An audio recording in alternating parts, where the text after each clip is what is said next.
Hey, it's BT with Tales from a Gemini. My guest today is Maddi Patterson, the wife of journalist Simon Patterson, but she's her own woman. She'll tell you that. Anyway, she wrote an incredible article about the Isle of Man TT, her experience there, her loss, and just her whole overall experience in the 2 weeks. It's fun. It's emotional. You'll have a great time. Enjoy my conversation with Maddi Patterson. Never change, BT, please. Never change. No, trust me, I'm not. I got no legal obligations anywhere, so I'm good. I can be myself now. All right, we're going to have a good time. I can't wait for this one. 1, 2, 3. Hey, it's BT with Tales from a Gemini. And let me tell you something, folks. You know, the wonderful thing about meeting people from the MotoGP paddock and just motor racing, period, especially motorcycle racing, is you come across great people like my guest here. Now, I interviewed her husband now, and he told me about her. He goes, you gotta get this girl on. She has a great story. So I talked to her, unbeknownst to me. This is during COVID. They finally get together, and I'll be damned if they're not married. But still, I can still say she looks beautiful because she does. I got my guest, Miss Maddi Patterson. How you doing, Maddi? I'm so good. It feels so weird since we spoke. I feel like a lot has happened in the last 2 years. Oh my God. You have moved from Australia. It's mental. Yeah, you moved from Australia to now you're a resident of Ireland. Yeah. So how do you like Ireland? I love where we live. We live in the countryside. Like, my life is so different, right? When I was living in Sydney, after my accident, I used to have like a harbour bridge view. I was in 15 minutes of my office. I was living this city girl life. And now I work in, and like, I don't know if you remember what I told you, but I said, all I want to do is be a marketing and brand manager. That's what I'm going to go and do. And I went and did it. And I happened to do it in MotoGP. And now I live in the countryside in Ireland with my dog who's sitting over there and my donkey. And your donkey. Like, what is it with you and donkeys? What is it? Is it because you're both stubborn? Is that why? Maybe. You know what? I found her. She was an abandoned donkey. I found her around Christmas time, a couple of weeks before Christmas. And she's just become my best friend. Like, and it sounds ridiculous, but because I travel so often, I'm actually not in Ireland a lot. So I don't have a lot of friends in the area. So I'll wake up in the morning, I'll put the dog in the Volvo, we'll go for a drive, we'll go for a walk. And on the way back, we'll go to the donkey. And she's like a big dog. She's just a big dog, I swear. Like, same personality. She's an absolute cow at the best of times, though, seriously. She reminds me a lot of me. But she's just that's my pet. I don't know. She just came into my life. Who abandons a donkey? I mean, it's not like a dog or a cat where you find in the country. Who abandons a donkey? I mean, seriously. Like, you know what? I'm sick of this goddamn donkey. I'm going to leave it here and hopefully a good home. I mean, it's not like a dog where you get a dog, oh, doggy, and you get its shots and it can live with you. A donkey is like, it's a donkey. So, like, I mean, where do you put it? I think it was actually quite sad because she's 27, so she's the same age as me. She's not young, and they live till they're like 50. But the owner of the donkey was like quite an elderly guy. Oh. You know, all of his children had grown up and moved out of home, and I kind of just went to his door one day and said, "Can I just have your donkey?" He was like, "Yeah, I would love that. I would love someone to take care of them." So that was how we acquired a donkey. And you went up to him and you said, "Hey, can I ride that donkey? Hey, can I ride that donkey?" Do you remember that song? Do you remember that song? She would never let me on her. She would never let me ride her. Good luck. But I can try. I'll try. Do you remember that song, though? Do you remember that song? Yes. From the club days? From your clubbing days? I'm still in my club days, BT. Oh, excuse me. Still in my club days. I thought since you were married, I thought, you're like, those days are over now. I thought so. Just ask all my friends at TT if those days are over. Seriously. Oh my God. Like, I'm on like a complete detox. I'm never drinking again. I don't know. I say that with alarming regularity, but my problem is I'm such a social butterfly. No. So I can't say no. You? A social butterfly? Get out of here. Really? No. I know. No. Who would have thought? My favorite picture is the one of Simon's looking at his phone and you're looking at your phone. You guys are together. Like, you're kind of touching, but you're not. And you're both looking at your phones. But in that photo is you could tell you guys are together and there's love. It's weird, but I could see love in that photo, but you guys are doing your own thing, but you're together. It's weird, man, but I love it. It's my favorite photo. You know what? In that photo, I was like, stressed to the max, what you can't see in that photo, right? And I've got like my Wellingtons on, and there was a guy sitting in front of me British guy, really, really nice kid. He would have been about 23, 24. And I'm sitting there tapping my leg. Like I could not keep my leg still because I was so worried and so like just concerned about what was going on. It had been like a really hectic stress week. And I was just like worried about my friends naturally, which TT does to you. And you know me, like I pretend to be really cool. Like everything's fine. If anyone can do it, Maddi can do it. Yes. As a result of that, all of my like emotions are deep in my stomach. I've not eaten. I'm so stressed. I'm so concerned. And you cannot see it, but my leg is tapping nonstop. And Simon at one point turned around and was like, should we just go home? And I was like, no, we have to be here. I'm fine. And he was like, well, just chill out, will you? Like, chill.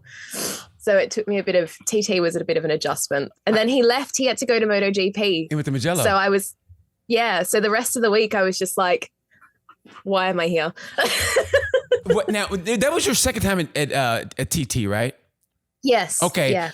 Can you describe for my producer Wyatt and even me, what is the appeal of And I really think it's a European thing, and I think you have to be from that area to really grasp just the allure of TT. But if you can describe it in your own words, what is the passion? What is the allure of the TT, and how would you describe it to us?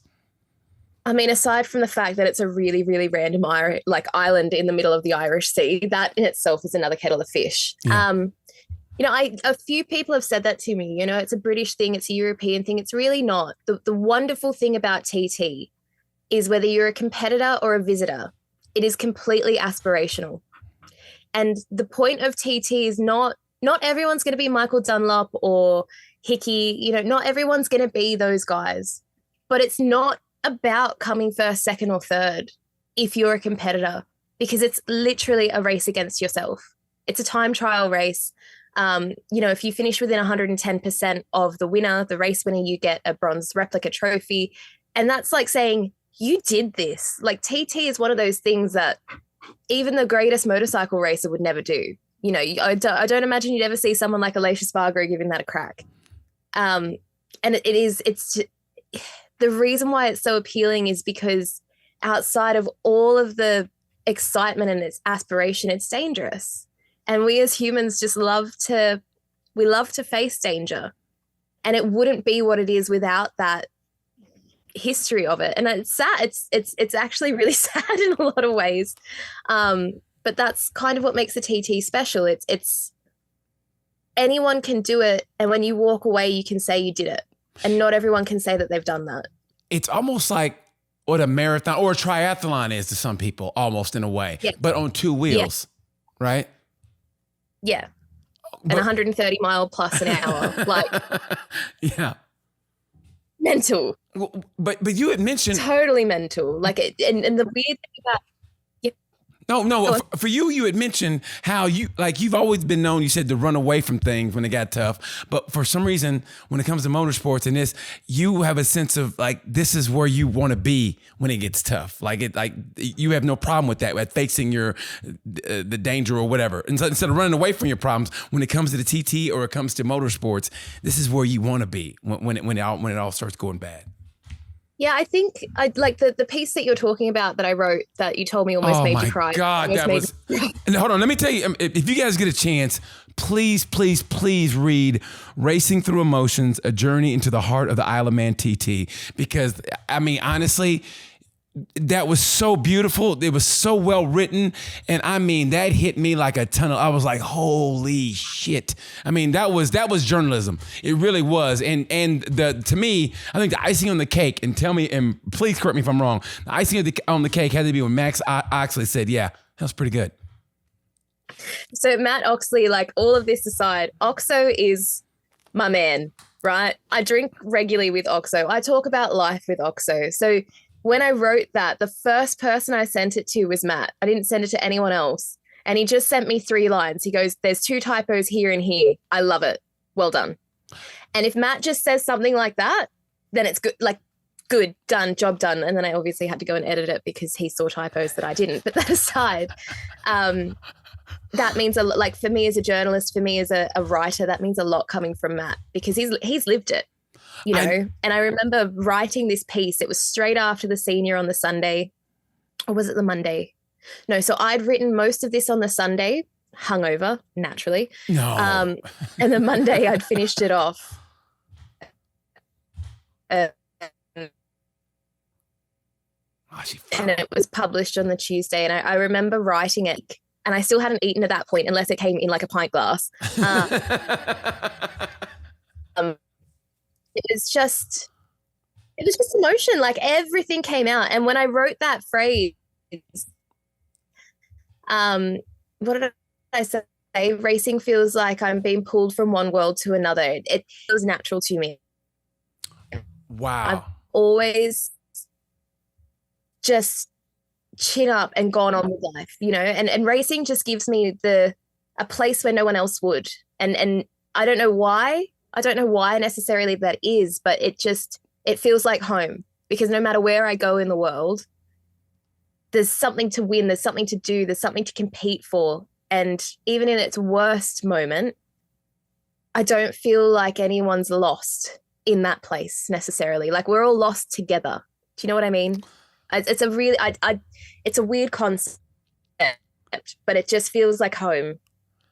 You know, in a way, I know what you feel. I want to say a little bit, because to me, there's no place like a racetrack. And the only place I can say that, I mean, honestly, like I've been to Magello, which I thought was great, how beautiful it was. And I've been to Phillip Island. But for some reason, I just remember being in Jerez. And I remember it was a Sunday morning, and it was the weirdest thing in the world. I came out of the IRTA van, and I was going to go find a place to watch the warm-up, the morning warm-up. And the way the sun had came out from the clouds and hit the stands, and it just lit everybody up, I just started crying. It was the weirdest thing in the world, but I got so emotional. And I can't describe that feeling to anybody. It sounds weird, but it just, like, I turned, and the way the sun did, and all the people in the crowd were there, it just made me start crying. And it was the weirdest thing in the world. You know what that you can define that as? What? Especially at Jerez? Shine on, you crazy diamond. Like that is but it's the place. Do you know what I mean? Like yes. Everything has this connotation. And that is like that track is famous for it. You know, that commentator made that song what it is at that track. And we still, 30, 40 years later are still playing. Each journalist, I promise you, on the way into the track every morning on a Sunday, we're playing Shine On You Crazy Diamond, because it sets the tone for what you're doing. Honestly, it sounds, I read that beforehand, years before I actually went to Jerez. So I got there, and like a dummy, I had a hotel like about an hour away, because that's how I plan shit. So I got there, I got up at 4:30 in the morning. I got to the track around 6, about 5:45. Okay. I said, you know what? I'm going to sleep in the car till about 7:30. I swear to God, as soon as I set my chair back, right, to take a nap, they start playing We Will Rock You by Queen. Full blast. And I go, okay, I'm up. And I'm up now. Yeah. And I was up at 6 o'clock in the morning going, God damn it. But you know what? It was the greatest up. And I was like, okay. Yeah. And I was into the mood, and people were lined up at 5:30 in the morning in Jerez, lined up, ready to come into the circuit. And when it's that kind of passion, you're around that kind of passion, you can't help but feel it through osmosis. You know what I mean? And yeah. So in a way, I understand, in the way I understand your feeling toward the TT in a way. And I don't know what it is, but I don't know if I want to experience the TT. Like, and it's weird because, if something can happen bad, it's motor racing. So something can happen bad at a GP race, but for some reason, if I go to TT, I don't know if I'm ready for that. You know what I mean? I don't know why. I think the how do I put this, right? If something goes wrong at TT, which it did, and you've read about it, and one of my best mates said to me, I was waiting for the happy ending, and it was like a punch in the guts, because the happy ending just didn't come in my story. Yeah, yeah. He said to me, were people sad? And I was like, well, yeah, of course we were. But also, I hate using this phrase. I really hate it. But live by the sword, die by the sword. It's almost like, I don't know how to put it into words, because it feels so opposite to what we as humans should do, right? We're innately wired to protect ourselves, to protect our family, to do things safely. We have that fight or flight mode. And then at TT, it's like there's only one mode, and it's called selfish. And I think anyone who works in motorcycle racing as a whole will understand what I'm saying. It goes next level at TT. Like, you have to be a really selfish prick for lack of a better phrase, to get on a motorcycle and ride this 37-mile course. You have to be. Nothing else in the world could possibly matter for that 16 minutes per lap. Nothing else. And that's the nature of it. And it's one of those like, what am I running from? Why am I comfortable here? Why does it propel me into this world of like bliss? Is it because it's selfish? Probably in a lot of aspects. I'm definitely not a motorcycle racer by any means, but I'd like to think I'm a pretty good communicator. And that's what TT is. And it's, in general, like athletes are selfish people. Athletes at TT are a whole nother level, and you have to be. It's just the nature of it. And I think in that selfishness, it gives you an extreme sense of freedom, and that you can't get that kind of adrenaline from anywhere else. Wow. Okay. In what way does it give you an extreme sense of freedom? In what way? Well, I mean, it's like ecstasy. It's like cocaine. Like, it's not good for you. You don't even know, right? It's such a bad example, but it's the best one. I don't know what cocaine is like. I've never, but surprisingly, I've never done cocaine. Surprisingly. For example's sake, right? When it comes to cocaine, you might get a really bad bag. Really? And it might make you feel like shit, not the way it's supposed to. However, that will not prevent you from getting it again in the future if someone has it, even though your last experience might not have been great. It's just, that's why I was so mature. I was so mature in my article, and I said Colombian flu. I was going to ask you what that meant. What did Colombian flu mean? I was going to ask you, I got it written down here. I said, by the way, what's the Colombian flu? Because it's different than the other flu. Why didn't you just say it was a metaphor for cocaine? It was going on LinkedIn. I didn't want to talk about drugs on my I don't care. I talk about everything on here. Share this on my LinkedIn. We're like, hello, friends. The Colombian flu. That was so slick. I literally was going, I never heard of the Colombian flu. That's how much of a square I am. I go, what's a Colombian flu? I almost Googled it. I almost Googled Colombian flu. I go, and I was going to say, is that any different from COVID? Or is that COVID? Or like it's just addictive. Or just the other kind of flu. But okay. That's all it means. Okay. So you've had the Colombian flu before, huh? So you've had... I can't say I have, but I imagine that it would be like a really bad hangover.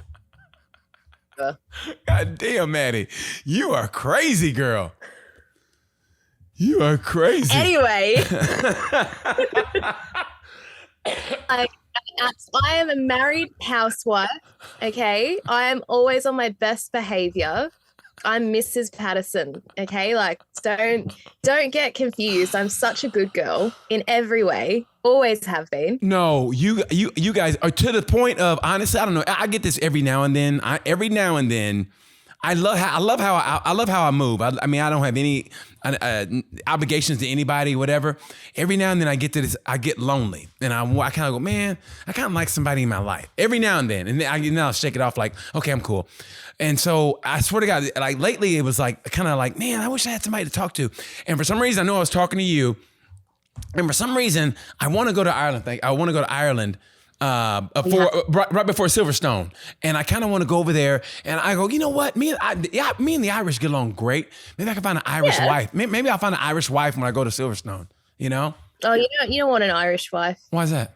Why? Kick your ass in. They'll keep you in check, I swear. But that's what I need, Maddi. You know, that seriously, my life is too easy going. I have no obligations. I come and go. I go to bed at 3:00 in the morning, right after I drink coffee. I drink coffee and go to bed at 3:00 in the morning. I eat popcorn and coffee at 1:30 in the morning. Why? Because I'm single and I have no obligations. So maybe that's what... You're telling me you've never done cocaine. I've never done cocaine. I have a natural high. This is just natural. That's why I get on people's nerves. That's why I don't talk to Matt Oxley, because I know he'll be like, oh God, BT, could you please shut the fuck up? I mean, honestly, that's why. No, seriously, Matt, he's so intelligent. I go, you know what? I'm going to leave him alone, because I just know when like game recognized game, and he's nice to me. Don't get me wrong. He's nice, but I know I don't go past high and buy with him. No, I relate to where you're coming from though, because I get to a point where I feel like I'm a lot for people, because I am like, anyone who knows me knows I'm an eternal optimist, right? I can be at the lowest of the low. Yeah. I can tell you a few weeks ago I was, but I was like, you know what? It'll be fine. Everything will be fine. And I'm loud and I laugh and I'm my God, like in the media center, people look at me and say, Maddi, shut up. Like, I can't contain myself. I'm just happy to be here. I'm the same as you. It's just I don't look like you. So that way, like I'm more annoying. Like, hey, who's the dude? Why don't you shut the fuck? You're beautiful, so you're like that. So you can be that way. And they go, who's the hot chick that won't shut the fuck up? Who cares? She's fun. That's not true. That's not true. I feel like I'm a large hindrance in people's lives sometimes. No, like you're not. An unwanted distraction. If me and you walked in together and we were the same, they would escort me out with security and you'd be able to stay. And they go, what's wrong with that guy? I think he's got the Colombian flu. We're gonna lock him up for a couple hours and do a couple blood tests. Don't quote me on it, right? I was just making a really good connotation, but I wouldn't have the faintest idea on where to get the flu, all right? Like, it's not my jam. I do. I know where you're. Hey, listen, I might not do the Colombian flu, but I know where to get the Colombian flu. I know people. But honestly, I really think I should get an Irish wife to keep me in check. I think they'd be great, I really do. I mean, I wouldn't know I'm not Irish, but, What, you married to an Irish guy? Yeah. And what do you... He sent me a meme today that said something along the lines of, why did you marry such a strong-willed woman? And the response was, because someone needs to tell the waiter that I ordered, like, mashed potato.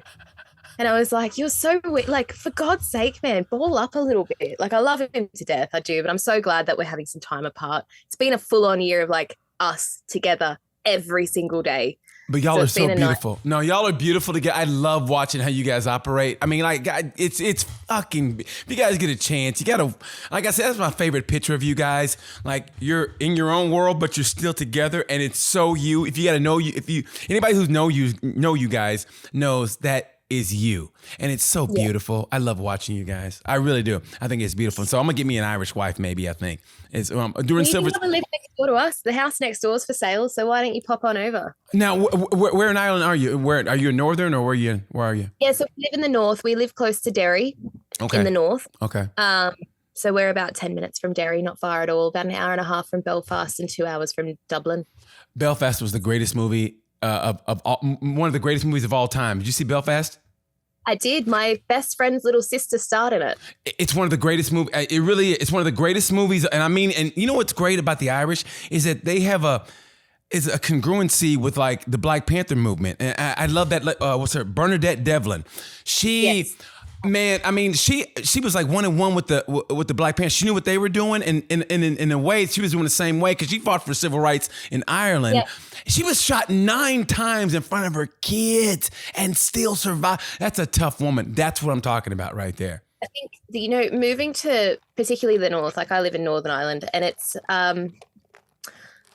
it's a delicate line to walk sometimes, but I think most people will respect what I'm saying is when you're an immigrant to this place and you come from somewhere else in the Commonwealth or the Americas, it can be quite a confronting place to move to for a multitude of reasons. People feel connected to where they come from, and not everybody comes from Ireland in this part on the island. It's very competitive. It's got a very long and rich and sometimes troubled, for lack of a better word, troubled history. And for me, it's been quite an experience moving particularly to the north and exploring all of those feelings, because I think, it's modern history here. Everything that Northern Ireland specifically has been to is modern history, and it hurts people in a lot of ways, and they're not very open necessarily to talking about their past, because in a lot of ways they're still living it. And I think that's a fair call. I think anyone who's hears that will understand what I'm saying, particularly as someone who's moved from Australia, like so far removed from the rest of the world. When you move to somewhere like this, it can be confronting to learn about all of these different problems that people have had and all of these arguments, and it's quite heavy. It's quite heavy, and it's quite hard to learn to understand. And I think a lot of the time, pain and suffering kind of gets misplaced in between it all. And even now in 2023, it can be quite a confronting conversation to have with people, which was hard for me because I like to know where I live. You know, I just like to know history. I like to know where people come from, and I'm never bothered about what's what or who's who and, you know, where they come from per se. I've just, moving here initially was quite hard for that reason, but now it's gotten a lot better because now I just kind of say things and people go, I'll tell you about that. Like, I don't fear asking questions anymore. Whereas initially it was that was quite difficult. Yeah. Which is understandable because it was a hell of a place and it's been through a lot of shit. So to get to this level now, it's interesting. It's very different to Australia in a lot of ways. Yeah. The only similarity is, I guess, the accents, because all the young Irish people have moved to Australia. Yeah. And I'm just surrounded by people that are married with children. There's like no people my age around at all. They all live in Sydney, I swear. Well, maybe that's good though. I mean, honestly, maybe that's good though for you, you know, being around people your age and you get to kind of settle in, you know? Boring. It is, but the thing about that being boring is that when you go to like a weekend of GP or with TT, you get to, it's almost like you work about like a working vacation in a way, and then that when you go back in, you settle in life. So yeah, it's good for you. Yeah. As long as if people stop asking me when I'll have a child, that would be great. Oh God, it's got to get old. I mean, luckily for me, that never comes now. I mean, they know. I mean, it's done. It's a done deal. It's like a constant. And like my family's Hungarian as well. It's like my mother's side of the family is Hungarian. I'm going to see them next fortnight in Budapest. And I tell you what, like very similar culturally, like family is the center of life, you know? Right. When are you having a baby? Oh my God, you're getting old, Maddie. Like you need to think about these things and you should, come on, he needs a cousin. He's 2 years old now. My cousin and I talk on a regular basis. Oliver is 2. He needs a cousin. You need to work on this. And I'm like, my baby comes in the form of motorcycles. Yes. Yes. No one understands. It's almost like the movie Purple Rain. Nobody understands us but us. And that's the truth. You know, I mean, it's like when I read your article about the TT, like I said, I related that to my experience with Hareth. It's like nobody understands us but us. That sound, like we could be talking now, and if we hear a whoo, we both stop and say, what kind of bike was that? You know what I mean? Like if I'm in acting class and a bike goes by, I'm like, oh God, and I got to look, and they all know. It's just who we are. One of the greatest scenes of the greatest motorcycle movie ever was this movie. It was based, I think it was a French movie. This guy was trying to be a professional motorcycle racer, and he had to help his ex-girlfriend out by running drugs between France and Amsterdam, and he was tired. And at the end of the movie, after, you know, getting involved with gangsters and everything, he's talking to his girlfriend and trying to get back together. They're at a restaurant. He's looking her in the eye, and, you know, it's kind of love talk, and all of a sudden here's a whoa, and he has to look away and see what kind of motorcycle it is. And I go, you have to know that life to, you know, to live it. And where are you going? Bathroom? No, I'm here. What happened? My dog wanted to go out. My mother-in-law just got home. So obviously he's like, hello, will you feed me? Sorry. I thought you just walked out on me. It's like being in... I would never just walk out. You know what it's like? It's like being in Austria. You ever been to Austria? Seriously, that's what they do. When you can't speak Austrian, they literally turned around and walked away on me. And I thought that's what you were doing. Don't worry, BT. I understand you through your accent. It's okay. It's okay. You're just American. It's fine. You know what? I can't say shit else. I love you. Good. Well, I'll tell you what. Walk me through the TT. Walk me through your 2 weeks. Walk me through it. The first day, you're getting in. Because, I mean, I can relate that to GP. It's like I'm sorry. And you said that you were giddy. You had that little, like, the butterfly feeling. So what's it like when you get to TT? Walk us through it.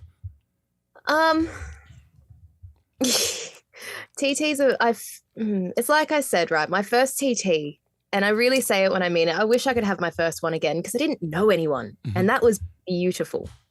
I really got to enjoy it as a spectator. This year, you know, in the course of the last 12 and 18 months, I've made a lot of friends in a lot of different industries, and I think people who know me know, like, I care. I really care about people, and even if there's nothing I can do, I always feel like there's something I can do. So for me, walking into the paddock this year, I kid you not, I was messaging everyone I know, like, where are you? What's your tent number? I'm standing outside your truck. Like, I was sending a photo to a friend, like, where are you? I'm here. Mm-hmm. And that, like, filled me with this joy, because practice week is fun. Practice week is it's a little bit more relaxed. You know, they're just going out, getting a feel for it. They're getting their laps in so they know what they're doing.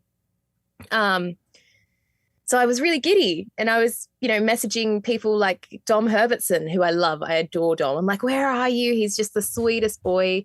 Newcastle, he's from. And then Rennie Skaisbrook, obviously, like a fellow Australian who lives in California. So I was like, mate, I need to see you. And that turned out to be like a whole nother thing throughout the week, but I'll let him tell his own story with that. But it was just, these are my friends, and I care. I really care about them. So that was day one, walking in to see everyone. And the first thing that I think happened was I went to see Rennie, and he was with his friend Oscar, who's from Metzler Tires. And he was like trying to staple or whatever it was, put a sponsor badge on his shirt. So I was like, I'll fix it, which is in my nature. I'm like, I'll do it. It's like pin this little sponsor badge on. I'm like, off you go. And that was that. And then, Dave O'Johnson, obviously another Australian, one of the first people I saw on stage. And then I like yelled out to him when he's on stage, and he's like, hey, I know her. So you create this collection of really selfish motorcycle racer friends. Yeah. And for some reason, I kind of fit into that world to some degree. I don't know why, but I just do. And I feel comfortable there. It feels happy and safe. And as the week progressed, I was doing a couple of different things. I was out on track with a couple of my friends who work at FHO Racing, getting them some content. They're my best friends. One was my maid of honor. So we were out there. And Who? Was it Maria? Rebecca Sims. Beck Sims. So Beck Sims is the press officer for FHO Racing. Okay. And she was also like my bridesmaid, and I just fondly call her my bitch. Okay. We've always said her husband is like my brother, literally. He's such an idiot. You put him and I in the room together, and it's like two children. Yeah. It's just chaotic. It's not good. And Bex and I have always said, like, if we ever get divorced, then we're keeping each other. Like, forget the men. We'll be fine. No one else matters as long as I've got Bex. It's fine. That's beautiful. And I think Simon would agree. Simon understands that too. So he's, no pressure. Yeah. I mean, practice week was fun. I went out. I was a marshal. That was awesome. What is it about you and getting the trophies from everybody? No matter where you go, you always get trophies. I'm like, how are you doing this? Seriously, you get trophies from everybody and you take pictures. How are you doing this? What are you doing? Do you know what I found out about that trophy? What? It's insured at upwards of £1 million. And they just let you hold it willy-nilly? So the man who looks after the trophy is a lovely, lovely man named Lloyd. And everybody knows Lloyd. That is his job. He is the man who takes care of the trophies. It's a big job on the Isle of Man. Yeah. And I was standing backstage because I was going to get some debriefs from Hickey, I think it was. I was just going to have a chat to him because I was with Bex, his press officer. And Simon, of course, was there. And I said, do you think Dunlop would let me hold the trophy? And Simon was like, no, absolutely not. And then Lloyd, who knows Bex and knows Simon and knows everyone, was like, do you want to hold it? And I was like, yeah. And he's like, there you go, just hold it up. This man wears white gloves to handle this trophy, like to put it into perspective for you. Like he takes immaculate care of this. He's like, yeah, hold it up, take a photo. And as I'm taking a photo with this trophy, Dunlop is walking off the stage and my face has gone from like smiling to like, shit, here we go. He looks at me and he's just laughing. And I was like, I swear I'm not stealing it. And he goes, you're stronger than you look. And I was like, thanks. Michael Dunlap, the man just started like, that's beautiful. Beautiful. It was cool. It was just, but that, again, that's like TT, to an extent, everybody, there's a lot of joy. There's a lot of happiness in it. It's not the worst place you could be. It's not like this. It's not as refined as MotoGP. That's a really good way of putting it. It's a far more relaxed and sort of happy environment in a lot of ways because it's not about refinement. It's really raw in every way.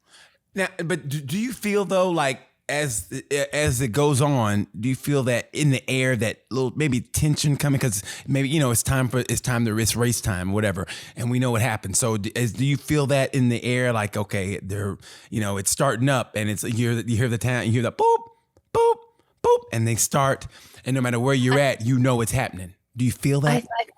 I do, and I don't. It's a really weird thing to describe to people because I'm not a racer. So I can't tell you what any of the competitors are feeling, but I can tell you what I felt because so many of them are my friends. Yeah. And when I say I didn't eat for a week, I swear to God, I did not eat any food. And why is that? Why is that? Are you nervous about watching that and what could go wrong, or are you just in your nerves? I just like why can't you eat? I think I'm the kind of human that forces myself to feel things in order to not avoid them. And to a certain degree, it's a type of love. It's a type of love that you have. You have this love for these people and you care, and aside from the caring about them on track, you're also wanting the best outcome in timing, and you want them to feel good when they get off the bike, and you just want to like hug them and say like, yeah, you did it. Like it's all of that. And it just kind of, I don't know how to explain it, but it just, all of my emotions buried itself in my stomach. And as you know, I have a habit of talking to anyone who will listen. So in the evenings I was out having a drink with random strangers because that's exactly what you do. And I was with my friends and whatnot, but I just, the feeling for hunger was not there because I was so hyped up on nerves and excitement. And I don't think it was excitement. I can't say it was excitement. I was actually not that excited about it. Yeah. But I just wanted the best for all of my friends. That's all I wanted. I just wanted everyone to have a good time. And that was, I think after the Wednesday, that was probably when that got really difficult for me. But again, like, I'm not a competitor, so I can't tell you what they're feeling per se, but I just know that I think I like to pretend that I'm a lot tougher than I am, but actually I care really deeply, and I care about results, and I care about personal success. So you mask it. And so that's your masking, because some people, and that's what they do with, you see it, like say my dad, for instance, he always act like he was a tough guy and this and that, but when you break him down, man, he always cared for us so much. You know what I mean? It's like, it's hard to describe, but his bark was much worse than his bite, because he didn't like to go there. So he figured if he talked loud and got in your face, then that was better than actually putting his hands on us. Like he sounded like he was, but he was actually a big teddy bear. So yeah, I get that, and that's how you have to mask things sometimes. Like sometimes everybody deals with things differently. Some people laugh it off. Some people act like it didn't happen, and it's like, when you're around that environment, like, I don't know, I always like to watch just the genesis of everything happening. Like, I love getting there early and hearing, I don't care how early you get to a place or a motorcycle paddock, there's always somebody warming a bike up. No matter how early, it's always a whoa, whoa. And I go, how is this possible? It's 7:30 and the gates are locked. And all of a sudden you're a whoa, whoa. And it's always that, and you smell it. And I always want to watch the rider, like this is the genesis of a rider getting ready, from him putting the boots on and then putting the leather, and then that zip up. And then just like, that, okay, we're ready to go now. That to me is my favorite part. I call it the shank-a-lank-a-lee part, when they're getting on the bike and they get off when they get that last kind of like this and the visor goes down. Yeah. That is the greatest moment to me ever, because that's when it's time. And I got a feeling that that's the way it's got to be for you when you're there at the TT, because like I said, it's more like there's tents and it's a different environment, but it's still a racing environment. So you smell that and you see that those guys are walking around you, and then your friends. So you're more actually closer to them than people are at GP. So do you feel that also? I'd say so. I think, like, for me, particularly when it comes visor down, right, that the fundamental difference between something like TT and MotoGP is they all start individually. Mm-hmm. Yeah. And it's really nerve-wracking, right? When you're standing on the grid, I was standing with my friend Lewis, and I'm so glad he was there, because first of all, he's like twice the height of me, so he can film everything. I love Lewis. And secondly, I need something to hold on to. Like, yes. I can't explain to you why exactly I was such a wreck that week, because I'd never, in my own racing career, I've never been like that, ever. And, I manage children. I manage children in BSB. I help them regulate their emotions. I'm their, like, big sister. Yeah. I help them get sponsors. I help them sort of navigate being a young adult. Yeah. And then here I am, a 27-year-old woman standing on the start line going, oh, me.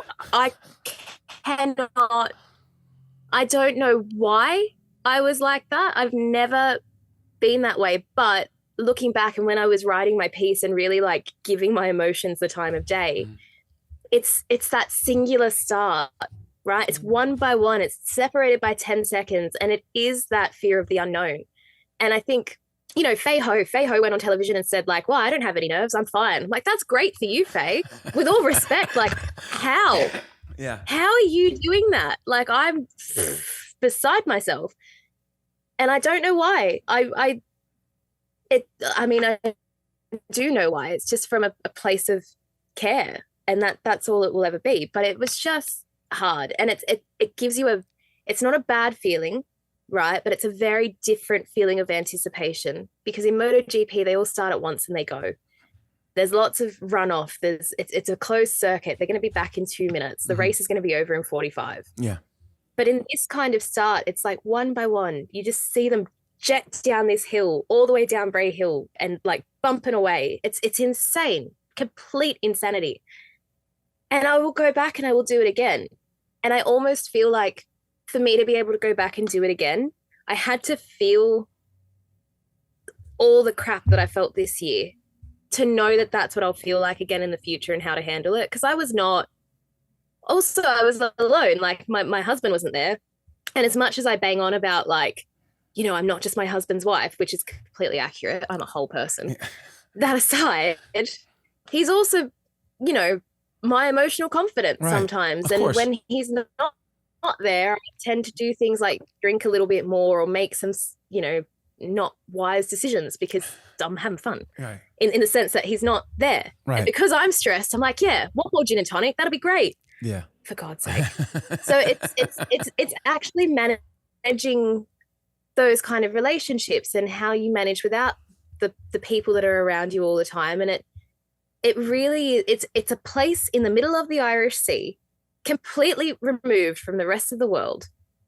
All they play is 90s Britpop on Manx radio. Yes.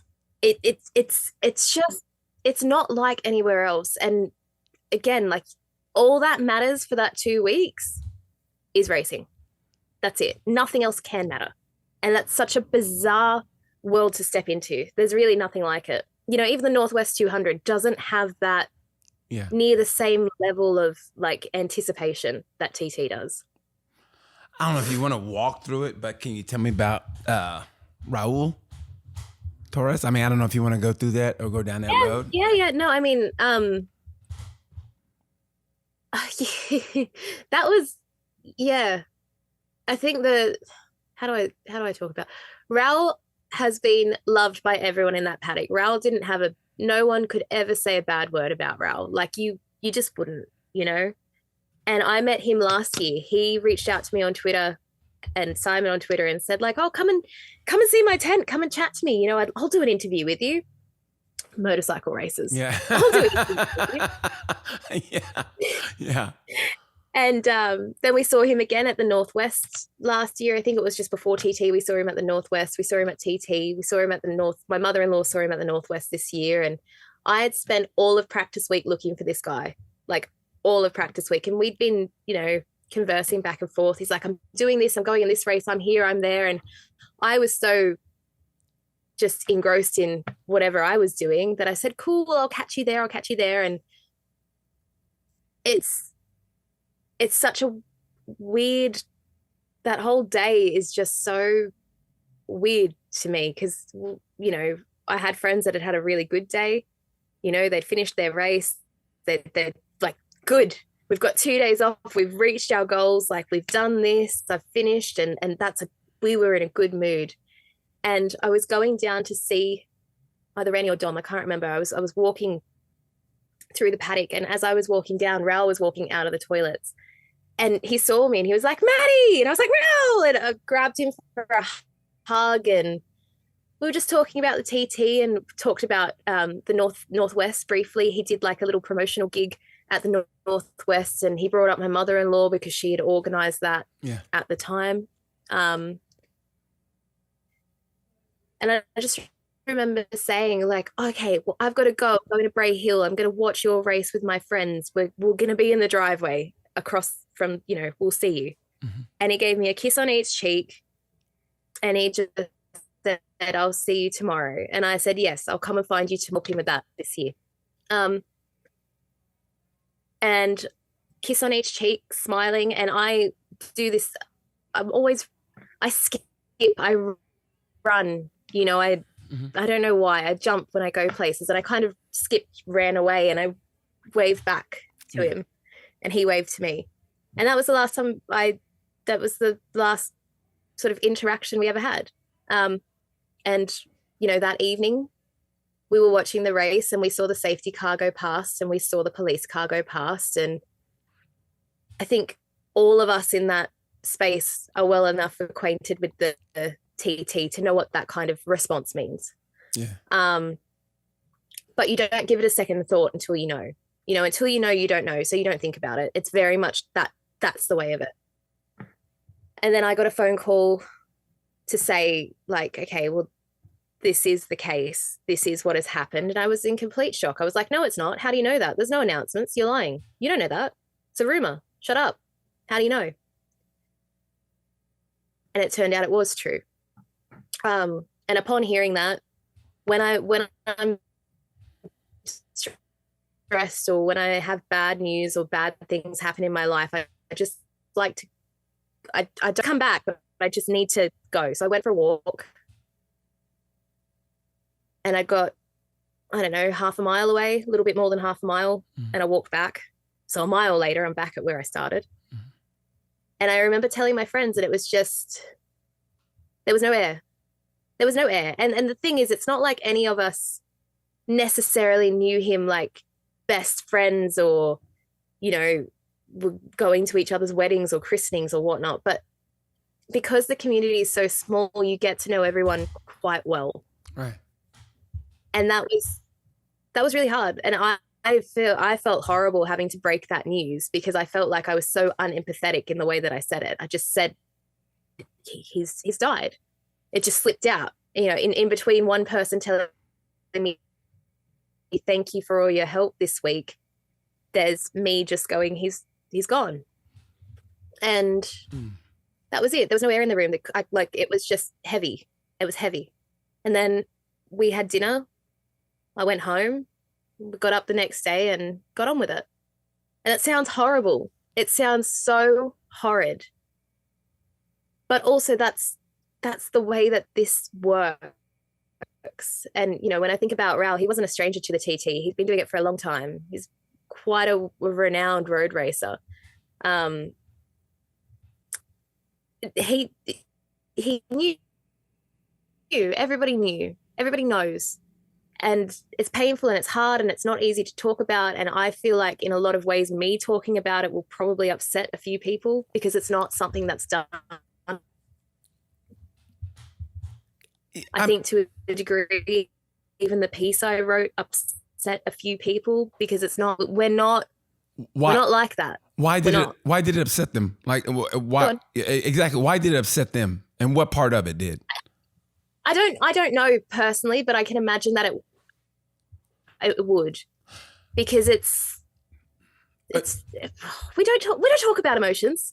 Well, we don't talk about it. And that's okay. That's okay. It's just it's the way that the TT itself, if something like that happens mid-race week, it's such a demanding place that you have to move. You just have to move on with it. And it's really not until you've left that environment that you have the moment to process everything. And that can be quite hard.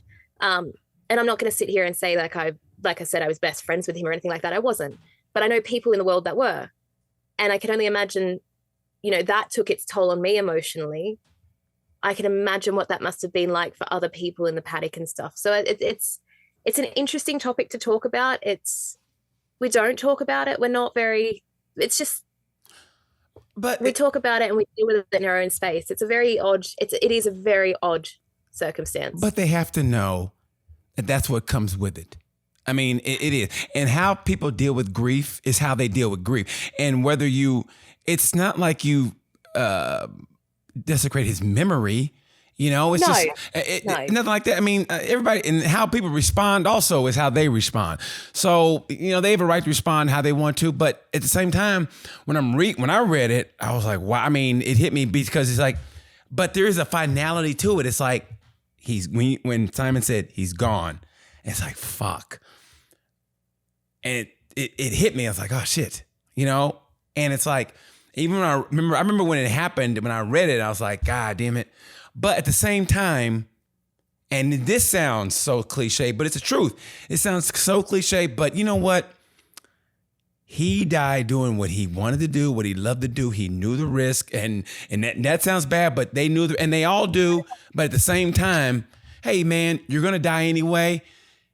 When you went out doing what you want to do, how you want to do it, and God damn it, man, who can say they went out on their terms? You know, granted, it was an accident, whatever. But the same goddamn time, he did what fucking 98% of the people in this world don't do. And that's going out, living the dream that he wanted to do. And God bless people like that. I mean, there's a certain, fuck to it. But at the same, on the other end, I look at it like, man, that dude went out like a G, man. He did what he wanted to fucking do. The thing is, right, and it just, I've said this before, and somebody said something a bit shit on the internet recently, and I was like, you're an asshole, actually. You really fucking are. Sorry. But I made the point of, if you're going to do something, at least have the willingness to take your life into your own hands. And I think that, again, right, when we come back to TT and why we keep coming back despite all of the dangers, is we're selfish.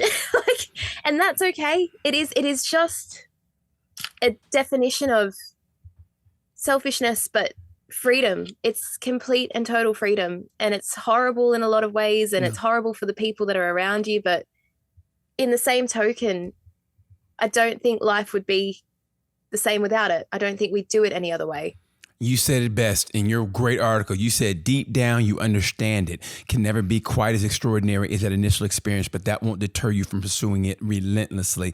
The enigmatic essence of what we seek, what propels us forward or drives us away, remains shrouded in mystery. Nevertheless, the very pursuit of it, whatever it may be, breathes life into this place. This is the heart and soul of the TT.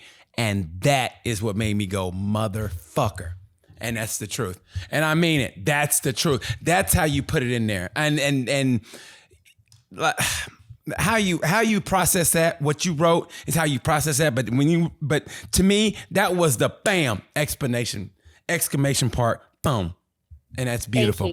No, I can't believe I wrote that. I'm still like, I reread it the other day. I'm like, did I really write this? Did I do this? Oh my God. No, you did it. And that's, what a week. No, that's beautiful, man. I hate to end it. We got to wrap it up, man. I know. I feel like we got to have a part 2 and 3 and 4. And I mean that from the bottom of my heart, because I love talking to you. I don't care what your husband says. I love talking to you. Don't let him get jealous. I'm coming over I think I'm going to come to Ireland before I go to Silverstone. I'm going to come to Ireland before I come to Silverstone. And please come to this. I'm going to go look for a wife. I'm going to get me an Irish wife so she can keep me in line. I mean, she maybe a little fair skinned, but who cares? You know, I don't suntan, so she won't suntan, and we'll stay inside together. This is a great talk. God damn it. You're one of my favorite people in the world, Maddi. I mean it from the bottom of my heart. We'll definitely have a part 3 whenever you want to.